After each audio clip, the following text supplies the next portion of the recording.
ibadah puasa dia dianggap sah. Tapi lebih elok dia mendapat perkenan dan keizinan daripada suaminya. Dan juga sebahagian ulama kata puasa wisal. Wisal ni puasa yang dilaksanakan secara berterusan, 2 hari berturut-turut tak buka puasa, tak boleh. Sedangkan Nabi SAW mengajar kita puasa, buka puasa, dan lebih afdal buka puasa pada waktu yang ditetapkan. Puasa yang haram contohnya puasa pada hari-hari yang syak. Ini ulama kita kata boleh jatuh haram. Hari syak ni maksudnya hari, bukan banyaklah, sehari je, iaitu hari 30 di bulan Syaban. Maksudnya antara peralihan Syaban ke Ramadan tu, hari di tengah-tengah tu kita syak. Ini dah masuk Ramadan ke belum masuk. So di hujung itu hukumnya syak. Yaumus syak tak boleh puasa. Begitu juga dengan puasa pada hari raya, tak boleh, hukumnya haram. Jadi berdasarkan hukum yang puasa yang berbeza-beza ini, perbincangan dari sudut niat ataupun rukun yang pertama, iaitu niat, ada sedikit juga perbezaan dari sudut kaifiatnya. Baik, kita masuk pada perbincangan niat. Ini kita dah bincang sikit pada siri lepas. Yang pertama, niat untuk ibadah puasa ini asasnya adalah sabda Nabi SAW, innamal a'malu binniyat. Nabi kata setiap amalan kena ada niat. Jadi termasuklah ibadah puasa bulan Ramadan ataupun ibadah puasa-puasa yang lain perlu ada niat. Cuma kaifiat ataupun cara kita niat itu ada sedikit perbezaan. Baik, di dalam pendetilan untuk niat itu apa dia? Khususnya puasa yang wajib, yang pertama berniat pada waktu malam. Nabi kata man lam yubayyit as-siyam qabla al-fajr fala siyama lahu. Siapa yang tak niat puasa pada waktu malamnya, maka tiadalah puasa baginya. Ini khusus bagi puasa yang wajib. Maksudnya puasa bulan Ramadan dan juga puasa yang wajib yang lain yang disebut puasa nazar, puasa qada. Jadi itu perlu kepada niat yang awal. Itu bila? Waktu malam. Itu kaedah dia punya pendetilan yang pertama, niat waktu malam. Jadi tak termasuk kalau niat puasa yang sunat. Kalau puasa yang sunat, kita boleh berniat sehingga bila? Sehingga sebelum tergelincirnya matahari. Maksudnya sebelum masuk waktu zuhur. Jadi bangun pagi tu kan, bangun pagi tu terasa macam nak puasa kan, antara dua lagi. Fikir dah pukul 9 dah. Tak apalah, puasalah, kebetulan tak makan lagi kan. Boleh niat waktu tu. Sebab belum masuk waktu zuhur. Itu khusus bagi puasa sunat saja. Baik, yang kedua penentuan, yakni ta'yin. Ditakyinkan, ditentukan jenis puasa tersebut. Menetapkan jenis puasa. Dia hendaklah berazam dalam hatinya untuk berpuasa bulan Ramadan pada esok hari ini. Khusus bagi puasa ta'yin, puasa yang wajib tersebut, dia kena sebut dan kena niatkan bahawa esoknya dia puasa bulan Ramadan. Puasa wajib. Wajib apa? Mungkin wajib tu wajib qada, wajib tu wajib nazar. So dia kena tentukan ini wajib apa? Wajib bulan Ramadan. Jadi begitulah berlaku berulang-ulang kali. Ini karakter yang ketiga ataupun ciri-ciri yang ketiga adalah berulang-ulang. Maksudnya hendaklah berniat pada setiap malam sebelum terbit fajar untuk puasa hari berikutnya. Tidak cukup dengan salah satu niat untuk puasa sebulan, kerana puasa Ramadan bukanlah ibadah yang satu. Maksudnya satu Ramadan tu bukan dianggap satu ibadah, tapi dianggap setiap hari itu satu. Jadi perlu kepada niat pada setiap hari. Ini pandangan di dalam mazhab Syafi'i. Jadi kita sebut sebelum ni, kalaulah kita kita nak backup, ulama ajar pada kita, backup ni maksudnya kalau terlupa, bukan sengaja dilupa-lupakan, dimasuk je awal Ramadan, maka diniatkan puasa untuk esok hari dan puasa untuk 1 bulan terus. Kerana pandangan untuk yang mengharuskan niat puasa 1 bulan ini ada dalam mazhab Maliki. Jadi kot-kotlah masuk di tengah-tengah Ramadan tu kita terlupa nak berniat 1 hari, maka kita husnuzan, harap-harapnya Allah Ta'ala terima puasa kita tersebut disebabkan kita dah niat di awal bulan hari itu. Mengikut pandangan di dalam mazhab Maliki. Tapi komitmen ataupun kesungguhan kita perlu ditunjukkan dengan setiap hari kita berniat.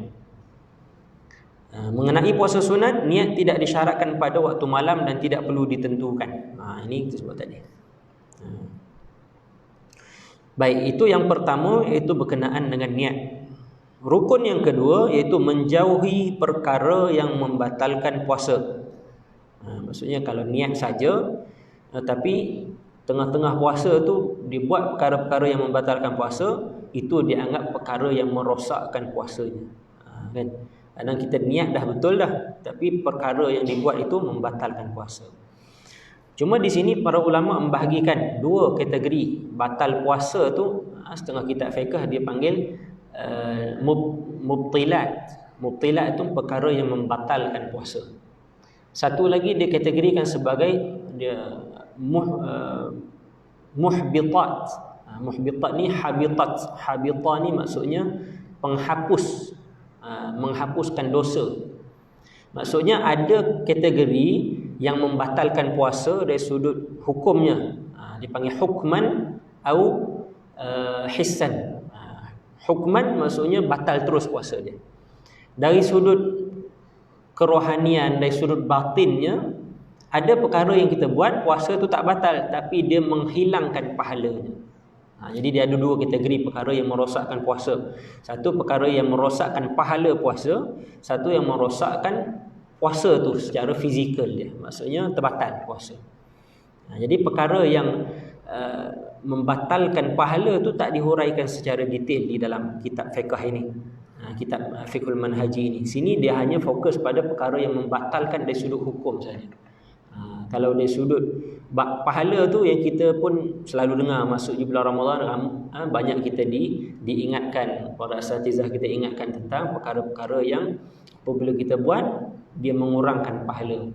Mengumpat, ghibah, mengumpat orang, namimah, cakap benda-benda tak elok sehingga berlakunya fitnah, bercakap perkara-perkara yang menipu. Itu semua tu bukan membatalkan puasa, tapi pahalanya kurang ataupun hilang.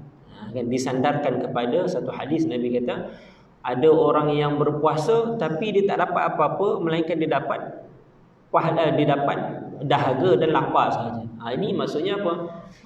Puasanya tetap puasa, tapi pahala tak dapat. Jadi itu antara perkara yang membatalkan pahala. Di sini dilihat perkara yang membatalkan puasa tersebut dari sudut hukumnya. Apa dia? Yang pertama, makan dan minum. Ini confirm puasa terbatal sekiranya makan dan minum. Ini pun kita dah sebut, kecuali makan dan minum itu secara tidak disengajakan. Ini kita sebut makanlah banyak mana pun kalau tak sengaja tak diambil kira. Pertama. Yang kedua, sampainya ain, yakni sesuatu ke dalam jauf. Jauf ni rongga melalui liang yang terbuka. Maksudnya rongga tu yang boleh menyampaikan sesuatu itu ke perut. Jadi kalau masuk sesuatu ain ke dalam perut, itu juga antara perkara yang boleh membatalkan puasa. Terkecuali di sini masuk angin, masuk habuk, itu perkara-perkara yang tak dianggap terbatal lah, sebab perkara yang susah untuk kita elakkan. Masuk ailio, itu tak ada masalah, tak terbatal. Kalau ailio tu bercampur dengan makanan, batal puasa. Kan ailio yang kosong saja tak ada masalah. Baik. Yang ketiga yang kita belum bincangkan lagi adalah muntah dengan sengaja. Muntah dengan sengaja. Muntah ni apa dia? Muntah ni maksudnya benda yang dah masuk dalam perut, masuk ke dalam halkum dan keluar balik. Kalau setakat masuk ke mulut, tak masuk ke halkum, kemudian kita keluarkan balik, itu tak dianggap sebagai muntah. Muntah ni benda yang kat dalam. Ulama ada sebut dengan lebih detail, yang dimaksudkan halkum itu ada dua kategori. Satu masuk dan makhrajnya, makhraj mana? Makhraj kha. Kha ni kat atas ni. Kat atas ni kan. Satu lagi makhraj apa? Makhraj ha. Ha kat bawah ni. Jadi ulama kata yang dimaksudkan dengan halkum zahir itu kalau masuk bahagian atas ni. Kalau sampai ke makhraj ha, masuk ke dalam tu, itu dah dikira halkum yang dalam. Baik. Muntah dengan sengaja. Muntah dengan sengaja membatalkan puasa sekalipun orang yang berpuasa yakin bahawa muntahnya tidak masuk semula ke dalam jaufnya walaupun sedikit. Yang penting, yang pertama, ciri-cirinya adalah sengaja. Kalau tak sengaja, tak ada masalah. Yang kedua, membatalkan puasa sekalipun orang yang berpuasa yakin bahawa muntahnya tidak masuk semula ke dalam jauf. Maksudnya makanan muntah ni maksudnya perbuatan yang keluar. Kalau keluar saja kemudian masuk balik. Kan, kalau masuk balik tu confirm dah. Membatalkan. Tapi kalau keluar sikit, biasanya kita lepas kita makan ni kan, kalau istilah orang Kelantan dipanggil jeluek dia istilah tu. Dia macam rasa gas keluar tu kan. Lepas kita dia sekali dengan sedawa sikit keluar, rasa macam keluar sikit makanan. Di situ ulama kata tak ada masalah, itu refleks yang biasa ke atas ni je. Masuk muntah tu benda yang keluar dari dalam. Sekiranya dia muntah tanpa sengaja, puasanya tak batal sekalipun dia tahu bahawa sebahagian daripada muntah telah masuk semula ke dalam jauf tanpa sengaja. So bezanya sengaja tak sengaja. Dan keluar itu daripada dalam ataupun daripada luar. Kalau daripada halkum yang luar itu tak ada masalah. Sengaja, muntah sengaja ni maksudnya kalau kita jolok kan, jolok tangan ataupun buat sesuatu aktiviti menyebabkan kita pening, kemudian kita muntah, perbuatan itu dianggap membatalkan puasa. Dalilnya ialah hadis yang diriwayatkan daripada Abu Hurairah, katanya Rasulullah sallallahu alaihi wasallam bersabda, "Man zara'ahu qai'un wa huwa sha'imun falaysa 'alaihi qada' wa in istaqa falyaqdi." Siapa yang muntah tanpa disengajakan sedangkan dia dalam keadaan berpuasa, maka dia tidak perlu mengqada'kannya, dan sekiranya dia muntah dengan sengaja maka dia hendaklah mengqada' puasanya.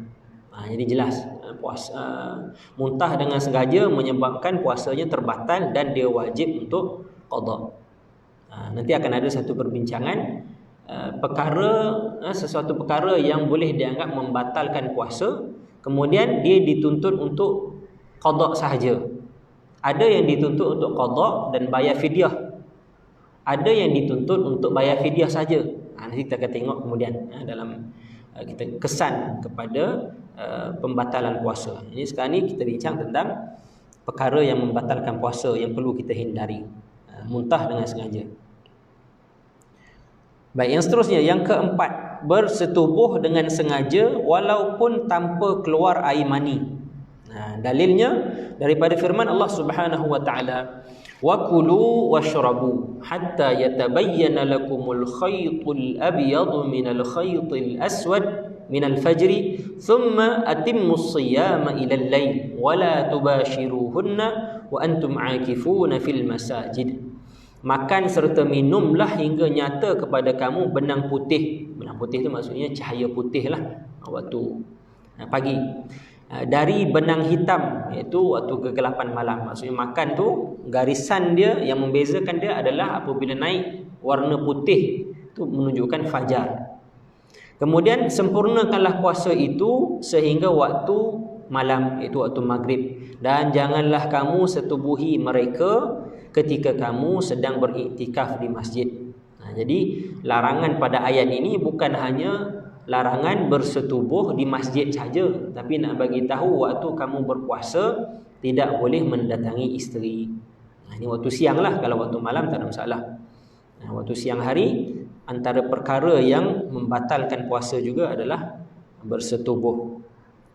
Dan di sini pengarang tambah lagi di hujungnya, walaupun tanpa keluar air mani. Kerana ada persoalan apabila berlaku persetubuhan. Ada yang berlaku persetubuhan tanpa mengeluarkan air mani, adakah ia membatalkan puasa ataupun tidak? Maka kita kata di sini walaupun tanpa keluar, kerana dia dah berlaku persetubuhan yang sempurna.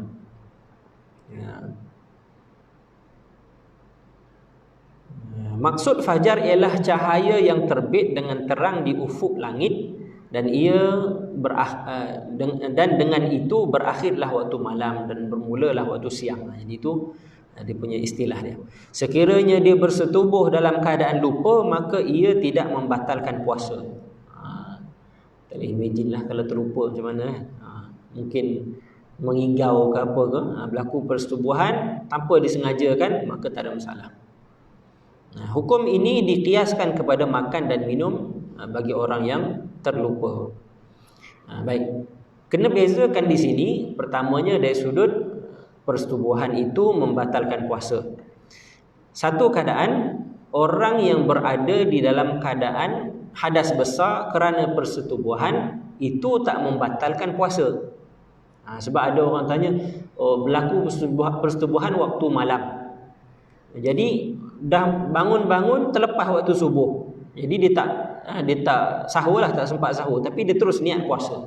Adakah puasanya itu dianggap sah sedangkan dia berada dalam keadaan berjunub? Jadi kita kata keadaan berjunub itu tak menghalang dia daripada terbatalnya puasa. Yang menyebabkan terbatal puasa itu perbuatan persetubuhan itu. Baik, itu yang keempat. Yang kelima yang perlu dihindari, yang boleh dianggap sebagai membatalkan puasa juga, adalah perbuatan al-istimna'. Al-istimna' ni istilah dalam bahasa Arab. Istimna' ialah mengeluarkan air mani dengan melakukan percumbuan dan sebagainya, ataupun dengan menggunakan tangan. Ini mungkin maksudnya bukan persetubuhan tapi dengan perbuatan lain. Kalau istilah kita panggil onani kan, setengah orang panggil onani. Ini pun kita sedih. Saya pernah jumpa dengan seorang, dia pakar motivasi lah. Dia kata dia buat motivasi pada remaja, dan apabila dia buat survey, buat soal selidik, boleh dikata hampir 50% pelajar yang dia handle waktu tu lah, yang lelaki, dia kata balik sebelum masuk umur dia.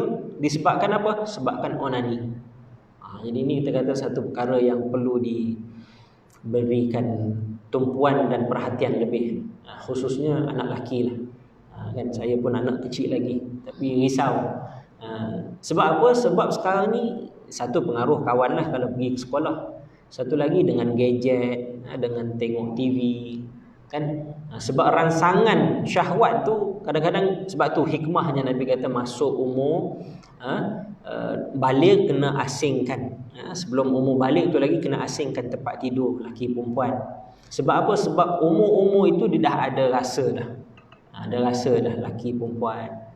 Jadi nak membendung benda ni perlu ada didikan awal, perlu ada kita kata pembatasan, kawalan. Apabila ditanya dekat mana tengok semua benda ni, handphone kan, parent bagi tengok handphone. Minta maaf kalau lebih teruk lagi, ini realiti. Ada juga yang menyebut tu dia tak tengok kat mana-mana, tengok mak ayah dia sendiri. Jadi kita minta benda-benda ni perlu dititik beratkan. Kadang depan anak, aksi-aksi yang tak sepatutnya jangan ditunjukkan. Sebab benda-benda ni walaupun anak tu dia tak bagi respon waktu tu, tapi benda tu terus masuk dalam fikiran dia. Ditirulah kan. Pernah saya dengar satu kes berlaku sekolah rendah. Nak kata kes rogol, bukan rogol lah, sama-sama dia kan budak-budak ni. Dia seolah-olah buat gangguan seksual lah kepada wanita perempuan dalam kelas dia. Aku boleh ditanya kenapa buat macam tu? Tak, sebab tengok mak ayah dia buat macam tu. Jadi benda-benda begini mungkin menjadi salah satu daripada punca kenapa anak-anak, remaja-remaja dah terdedah dengan perkara-perkara ini. Jadi dari sudut hukum pun dibincangkan. Benda ini boleh menjadi perkara yang membatalkan puasa. Bukan sahaja berlakunya persetubuhan, tetapi apa-apa perbuatan yang lain yang boleh mengeluarkan air mani, maka ia juga dianggap membatalkan puasa. Sekiranya orang yang berpuasa sengaja melakukannya, maka batal puasanya. Tetapi sekiranya ia berlaku di luar kawalan, maka puasanya tidak batal. Mungkin tidur ke, waktu tidur termimpi. Mimpi ini bukan benda yang kita boleh kawal. Tiba-tiba tengok basah, mimpi basah. Jadi hanya kata dah batal lah puasa, boleh pergi makan lah. Tak boleh, sebab dia dianggap belum terbatal puasa dia kerana bukan disengajakan. Dengan ini dimakruhkan dengan karahah tahrim, iaitu makruh yang bersangatan, yang hampir kepada haram. Apa dia? Perbuatan bercium pada siang hari Ramadan bagi orang yang cepat naik syahwatnya, sama ada lelaki ataupun wanita, kerana ia mendedahkan dirinya kepada merosakkan puasa. Maksudnya mungkin tu yang orang dulu-dulu kata kan, kalau kahwin dekat-dekat bulan Ramadan ni, banyak jadi kes tergelincir kan. Sebab apa? Sebab baru kahwin dan dia punya semangat itu lain macam. Jadi betul juga orang dulu-dulu bagi saranan tu kan, supaya kalau dah alang-alang dah masuk bulan Ramadan tu kan, tahan dululah sekejap, buat pada waktu raya nanti, buat terus akad nikah pada waktu tu. Takut apa? Takut berlaku ni. Sebab benda ni dibincangkan kerana sebahagiannya yang mengambil kesempatan, dia kata ada je hadis yang Nabi cium isteri Nabi walaupun Nabi sedang berpuasa. Habis kita nak jawab macam mana? Dia bersandar tu dekat hadis kan. Kan? Sedangkan hadis itu yang berlakunya Nabi SAW. Jadi ulama berikan pengecualian kerana di sana dia punya syarat dia adalah apabila orang tersebut diyakini mampu memelihara iman dia. Maksudnya cium isteri tapi tak rasa apa-apa, tak datang rasa syahwat, maka dia diharuskan. Tapi ulama kata kalau dari sudut mimbabil ihtiyat, berjaga-jaga, lebih baik ditinggalkan. Takut merosakkan puasa tersebut. Apalagi secara tak sengaja mungkin dengan tengok TV kan, tengok gambar, mungkin naik syahwat, terkeluar air mani. Walaupun dalam keadaan sedemikian, dia tidak dianggap membatalkan sebab di luar daripada kawalan dia. Tertengok sekali, kemudian dah tutup mata dah, astagfirullah, tapi bayangan tu dia datang. Ini dibincangkan dalam kitab fiqh. Kalau begitu keadaan dia, terkeluar air mani, dia tak dianggap membatal puasa kerana dia adalah luar kawalan dia. Mengenai orang yang tidak cepat naik syahwatnya, yang utama baginya ialah meninggalkan demi menutup pintu yang merosakkan puasanya. Dipanggil bab sadduz zari'ah, menutup pintu yang boleh mendorong kepada perkara yang lebih memudaratkan, maka tak payah nak cium isteri ataupun buat perkara-perkara yang boleh merangsang syahwat. Daripada riwayat Muslim daripada Aisyah radhiyallahu anha, Rasulullah sallallahu alaihi wasallam telah mencium aku sewaktu baginda berpuasa. Siapakah di kalangan kamu yang dapat menguasai nafsunya sebagaimana Rasulullah sallallahu alaihi wasallam menguasai nafsunya. Jadi Aisyah bagi tahu, dah sebut siap-siap dah. Nabi pernah cium aku, tapi kalaulah yang mana di kalangan kamu yang boleh kawal nafsu syahwatnya, tak ada masalah.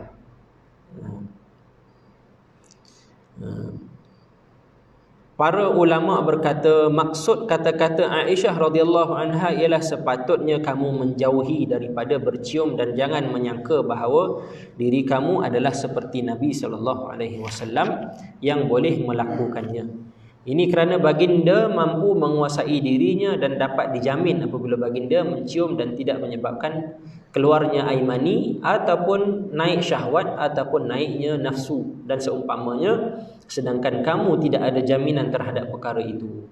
Maksudnya jangan disamakan. Ini Nabi buat okey je, kenapa kita tak boleh buat? Jangan. Nak kata dibincangkan dalam kitab-kitab fiqh yang lagi besar, mereka menyarankan mimbabil ihtiyat, dalam bab nak berjaga-jaga, mereka bagi terus sekatan. Kalau masih lagi remaja, muda, tak boleh terus. Kalau yang dah berumur, yang mungkin kita kata dah kurang dah dia punya rangsangan syahwat tu, maka bagi dia hukumnya tak mengapa. Sebab apa? Sebab persen untuk naik syahwat tu tak ada dah. Tapi kalau bagi yang muda remaja ni, yang baru kahwin, maka ulama kata tak boleh terus, walaupun hadis ini Nabi buat. Ala kulli hal, kena banyak berjaga-jagalah, sebab perkara yang membatalkan puasa ini kadang dia terkait dengan kekuatan iman. Sebab itu Al-Quran, Allah SWT nyatakan puasa itu nak la'allakum tattaqun.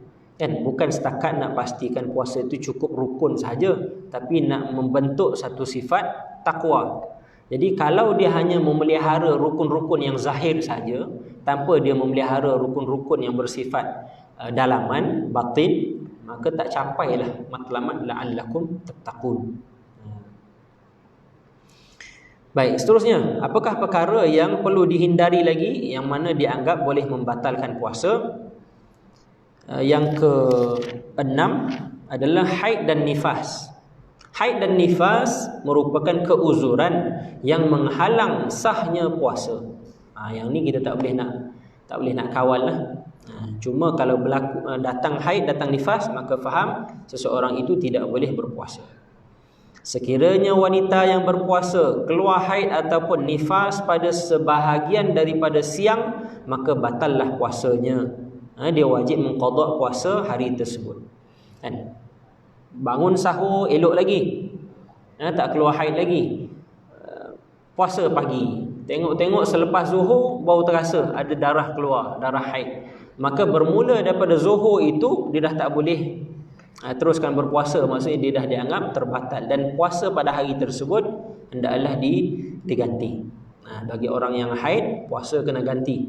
Solat saja yang ada keuzuran, maksudnya diberikan pelepasan, rukhsah. Sebab kalau solat pun perlu diqada, jenuh. Wanita yang datang haid 15 hari dalam sebulan, kan habis 15 hari dia kena qada. Jadi diberi kelonggaran, tetapi puasa perlu qada kerana dia hanya ibadah untuk 1 bulan sahaja. Tapi itu pun perlu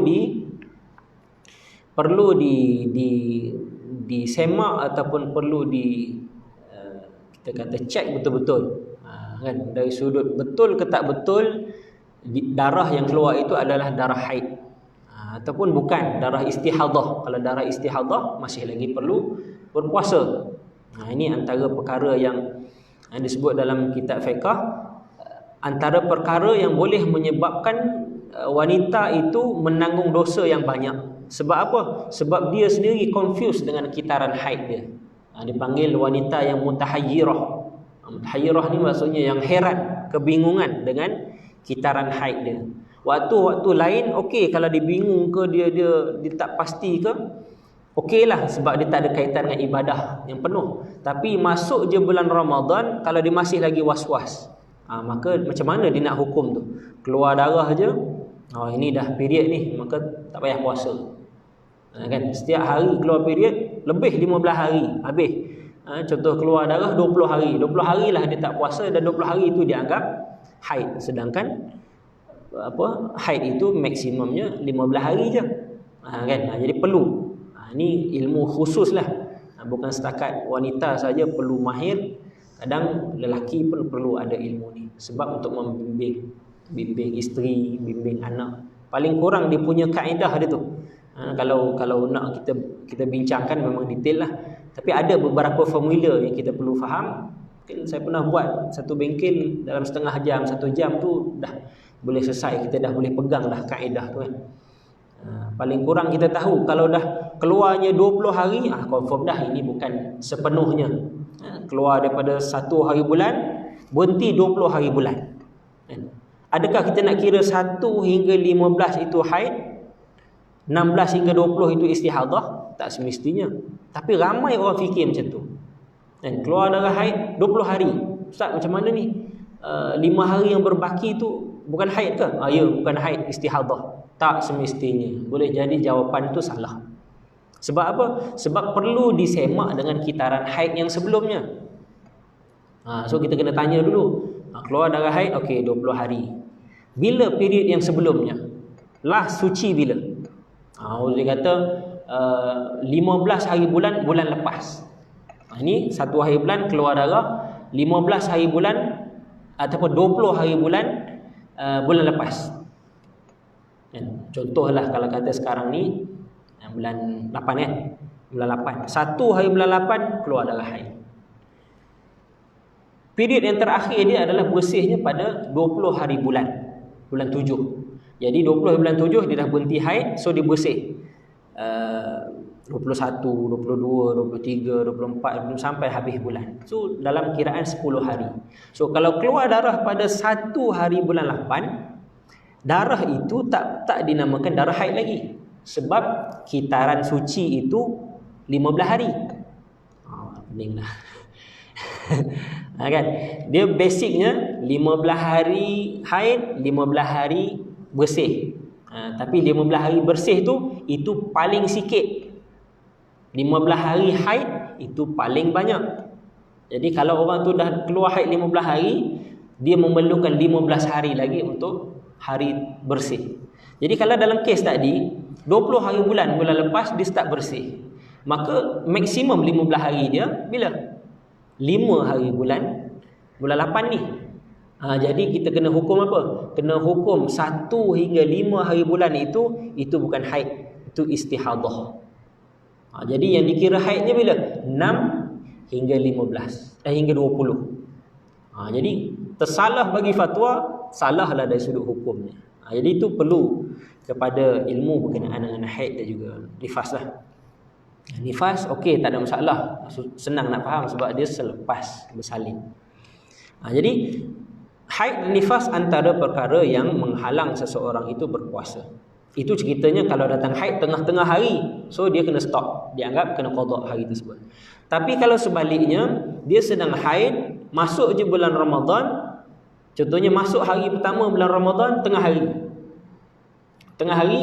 kemudian dicek semua, oh bersih pada tengah hari 1 Ramadan.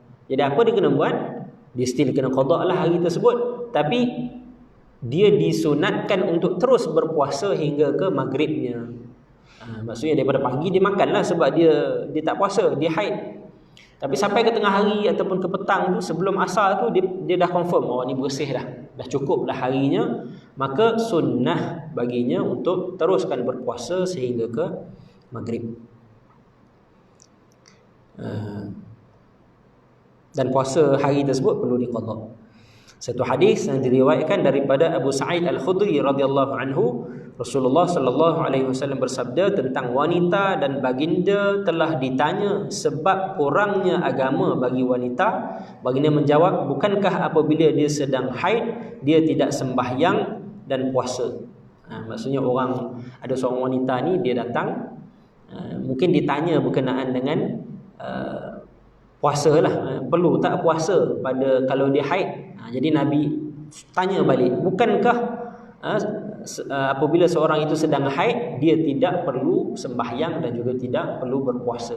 Jadi dari situ kita faham puasa dan juga sembahyang itu ditegah dengan datangnya haid. Baik, itu poin yang ke-6. Yang ke-7, perkara yang membatalkan puasa atau perkara yang menghalang seseorang itu sah puasanya adalah gila dan murtad. Junun ni maksudnya gila yang akalnya terhalang. Orang gila tu maksudnya orang yang akalnya tak berfungsi. Jadi gila dan murtad merupakan penghalang daripada sahnya puasa kerana orang yang berada dalam keadaan ini tidak mempunyai keahlian, iaitu kelayakan untuk beribadah. Memanglah orang gila memang kita tak tuntut dia untuk ibadah-ibadah khusus ataupun ibadah-ibadah yang kita buat. Tapi kalau macam mana kalau gila tu sekejap ataupun gila yang lama? Ini pun dibincangkan. Kalau gila jadi sekejap, hilang akal sekejap, dia jadi cakap pun dah tak betul, itu terbatal, ataupun perlu kepada gila yang lama, maksudnya sepanjang hari dia jadi gila baru dia anggap puasa dia terbatal.